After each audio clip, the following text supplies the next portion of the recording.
On nous demande de résoudre le système d'équations qui est écrit ici. On remarque qu'on a des nombres à virgule qui ne sont pas très agréables et que ce soit à chaque fois des centièmes, en fait il suffirait de multiplier par 100 pour s'en débarrasser. Bien, je vous propose de commencer par ça, c'est-à-dire multiplier par 100 en haut et multiplier aussi par 100 en bas. Je vous rappelle qu'on n'est pas obligé de multiplier par la même chose en haut et en bas, mais là en l'occurrence c'est ce qu'on va faire. Je donne un nom à mon système, je l'appelle S, et mon système est équivalent à 11C plus 3Y égale 25, puis 22C plus 6Y égale 7. Et là je reconnais un système qui est beaucoup plus simple. J'ai envie par exemple de multiplier la première ligne par 2, ou par moins 2, pour avoir un nombre opposé de C dans la première ligne et dans la deuxième ligne.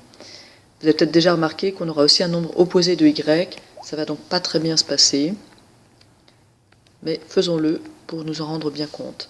Donc on fait fois moins 2 sur la première ligne, et on obtient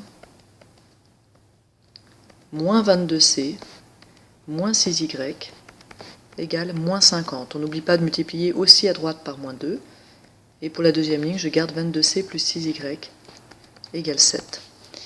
Je peux maintenant faire ligne 1 plus ligne 2, et ça va m'éliminer les C, puisque des C, je vais en avoir moins 22 plus 22, donc 0.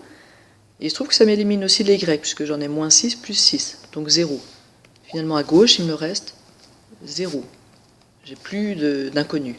Et à droite, moins 50 plus 7, moins 43.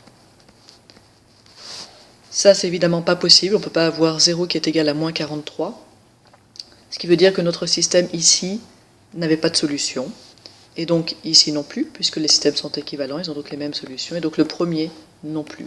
On arrive donc à l'ensemble vide pour l'ensemble des solutions.